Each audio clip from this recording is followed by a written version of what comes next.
Hi, I'm Chen-Hsuan, and I'll be presenting our paper BARF, Bundle Adjusting Neural Radiance Fields.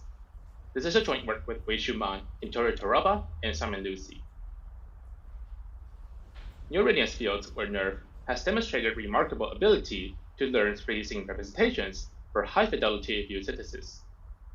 Given a set of multi-view images of the same scene and the corresponding camera poses, NeRF can produce very compelling view synthesis results that are photorealistic. And in many scenarios, it can also learn high-quality depth or volume reconstruction as well.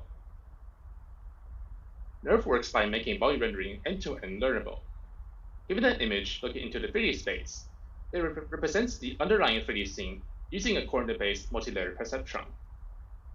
For a pixel coordinate u on the image, each 3D point x along the viewing ray is fed into the MLP, which predicts the color and the volume density at this particular location. To render the color of the pixel u, multiple 3D points are densely sampled along the ray to predict the color and volume density with the MLP, and the pixel is rendered by compositing all the samples along the ray using the volume rendering equation. Volume rendering is a deterministic operation, and here it serves as a structure prior for the neural network, so that the scene representation becomes 3D interpretable from all the viewpoints. The objective function for NeRF is a simple L2 loss between the rendered and observed RGB pixel intensities. This loss is optimized over all pixels and all the viewpoints, and the learnable parameters will be the network weights. However, a hard prerequisite of NeRF is accurate camera poses of the given images. But camera poses can often be inaccurate, perturbed, or in some cases, even unknown. And in these cases, volume rendering wouldn't really make much sense anymore.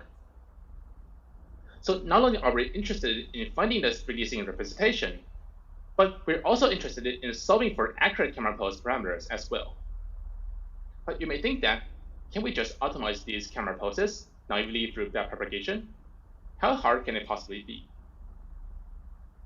So here, it's essential to understand the secret recipe that allows NeRF to create high-fidelity view synthesis results, which is a component called positional encoding.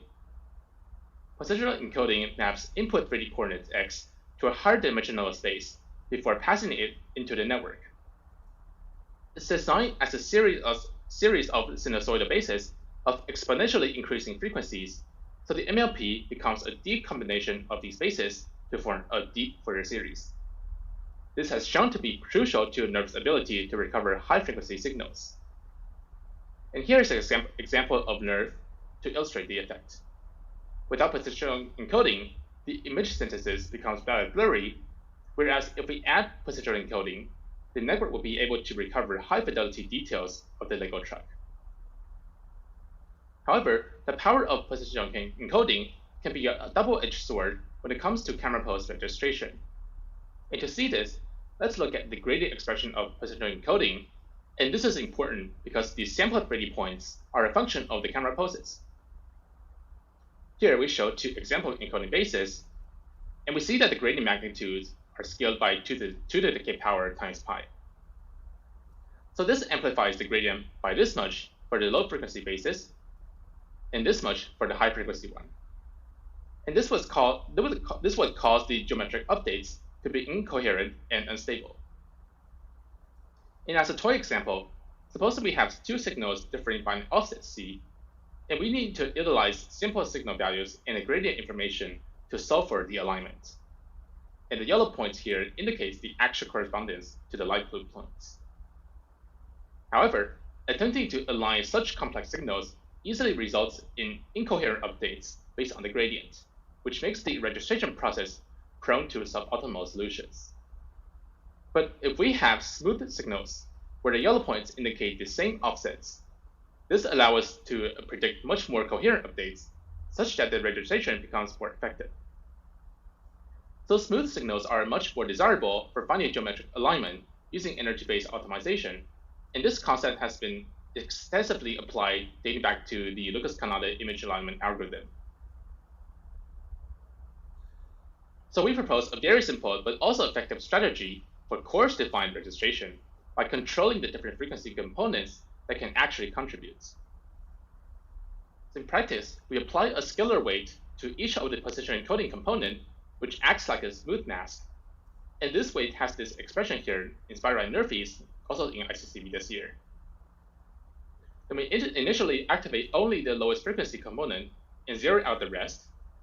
And as the optimization process goes on, we gradually activate higher frequency components with a smooth transition until all the components become active, which corresponds back to the original positional encoding in NeRF. In this way, large pulse misalignment can be resolved with a smoother signal, and at a later stage, higher frequency signals can be used for finer registration. So we call our method bundle adjusting neural radiance fields, or BARF, as BARF can be regarded as a type of photometric bundle adjustment, and we advocate the importance of utilizing a coarse-to-fine optimization process for joint camera pulse registration and learning the neural signal representation.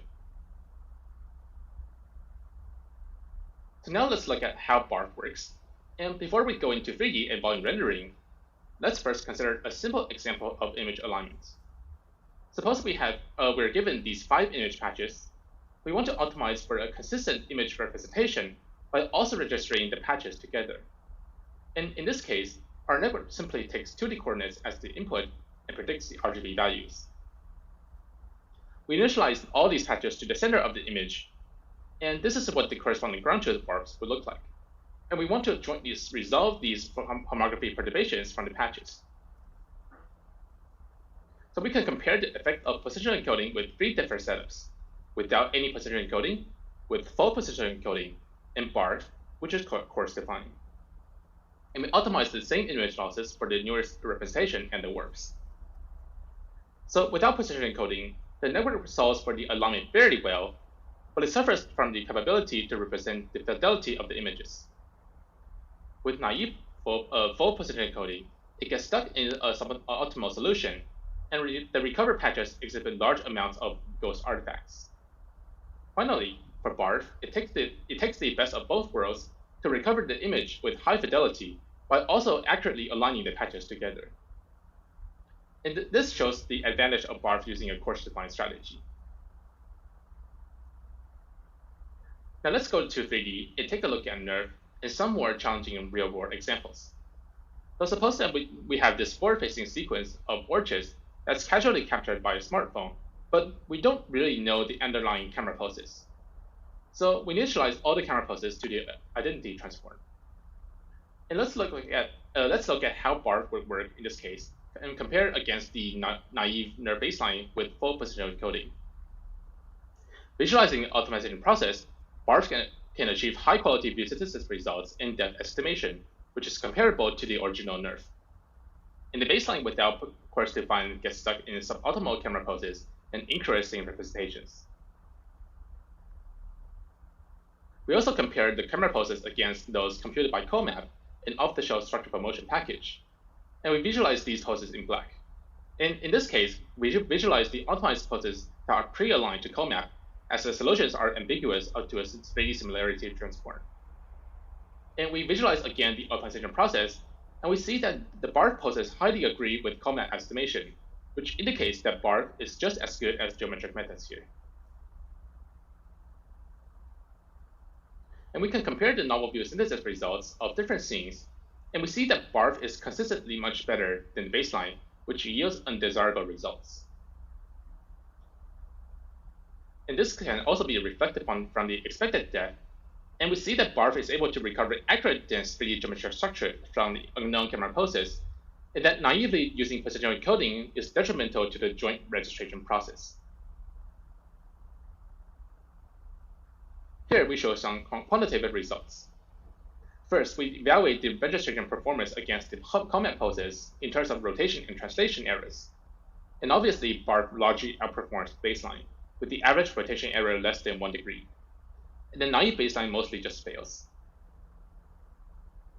We can also measure the view synthesis quality in terms of PSNR, SSIN, and LPIPs. And BARF is much better in all measures. Additionally, we can also compare it against the reference NeRF with known camera poses that's pre-computed with COMAP, and BARF can achieve synthesis qualities that are on par with the reference, despite in a much more challenging setting where the camera poses are unknown. And the great advantage here is that we can easily BARF any sequence we captured casually with a smartphone. So here are some BARF results from some sequences I captured in our kitchen. And this is our living room. So it's very easy to plug and play BARF because we don't really need to pre-compute the camera poses. And here's a scene of a stairway. And this one is particularly interesting because Coleman actually fails this sequence, mostly because there are insufficient textures in the walls and the staircases, which is what structural motion hates most, but BARF can handle it pretty nicely. Finally, here's BARF of my friend barfing. So this allows a lot of these fun applications of turning casual captures into 3D representations from smartphones. So if you're interested, please convene us at session 5A and 5B at ICCV, or check out our project website for more details. Thank you.